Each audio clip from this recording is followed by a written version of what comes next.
We've all experienced abrupt life changes over the last few months. So imagine the challenges that children and adolescents are facing at this time. We're joined today by John Richardson Love, Director of Mental Health Services at Child Savers, to share with us the importance of mental health and resilience during this unprecedented time. Hi, John. Hi. Thank you for having me, Andres. Thank you. Thank you for being with us. And there's a quote that I love. It's by Elizabeth Edwards, and it says, "Resilience is accepting your new reality, even if it's less than the one you had before. You can fight it. You can do nothing but scream about what you've lost, or you can accept that and try to put together something that's good." And I think this speaks directly to the work that you and your organization have been doing and your efforts to promote mental health and really working through trauma of yesterday, today, and tomorrow. So let's start with what Child Savers does. Sure. Child Savers was founded in 1924 after the flu epidemic of the earlier in the 20th century, oddly enough. So we're almost 100 years old. Our foundational program is mental health, working with children and families across the greater Richmond area. We have clinicians who work in our office in Churchill in the East End. We have clinicians who work within Richmond Public Schools with children and families. And we have an immediate response program that goes out to scenes of trauma and mental health crisis to work with kids in those moments of those critical moments of their lives.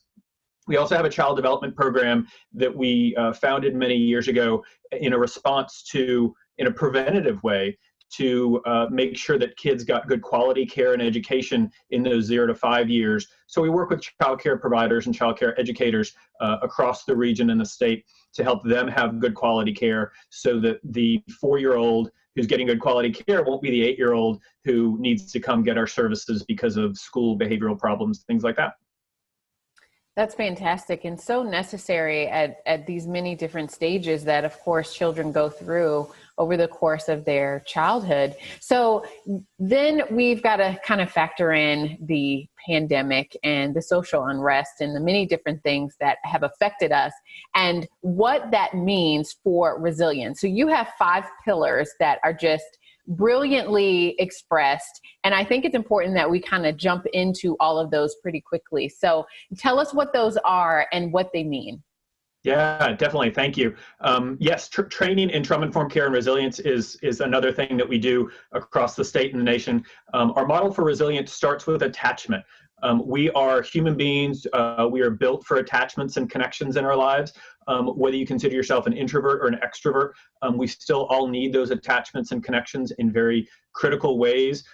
They create positive endorphin release in our bodies when we're able to maintain relationships and engage in relationships and connect with other individuals. That positive endorphin release actually supports our immune system, which we all need so much extra now, given our current world situation and pandemic.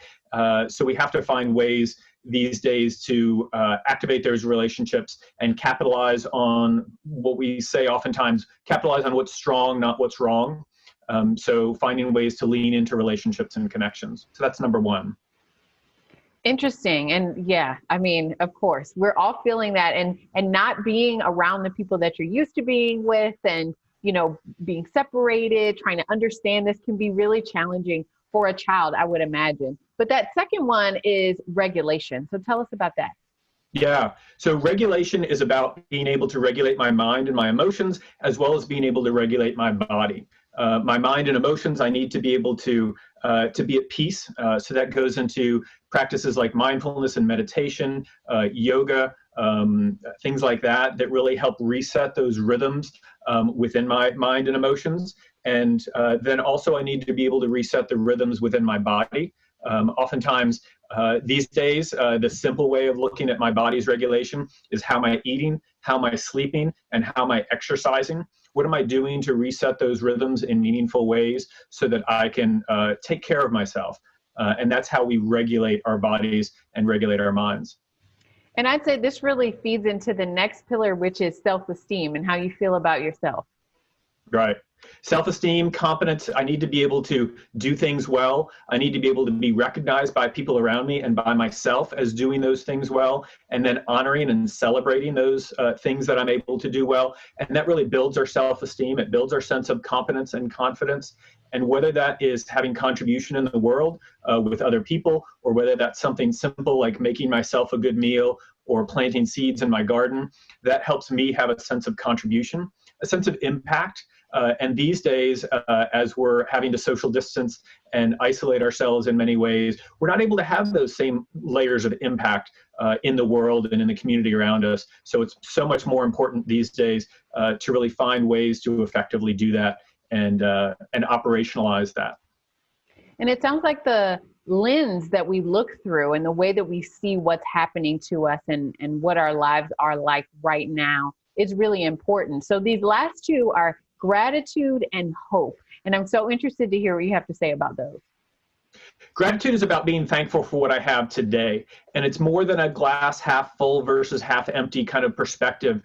We need to be truly grateful. There's a whole vein of psychology called positive psychology that really looks at the science of gratitude and how if I'm grateful, if I keep a gratitude journal, many people of different faiths and belief systems make a real point to be grateful for a meal in a formal way prior to eating it, or being grateful for what I have in my prayers before I go to sleep. Think about that as a way of really celebrating what I have today and making sure that I'm really doing it and not doing it in a way that's a comparison of at least it's not that bad, at least, it could be a lot worse, but being truly grateful inside. These are such wonderful reminders, not only for children who are navigating this new frontier, but also for us as adults who are managing families, who are managing work lives that are different from anything that we've ever seen before. So it is critical that we keep these things in mind and almost put some Post-it notes somewhere to be mindful, grateful, hopeful. It really changes how you feel about what you're doing. Thank you so much for being with us today. We so appreciated all of those wonderful reminders. You're welcome. Thank you for having me. Thank you.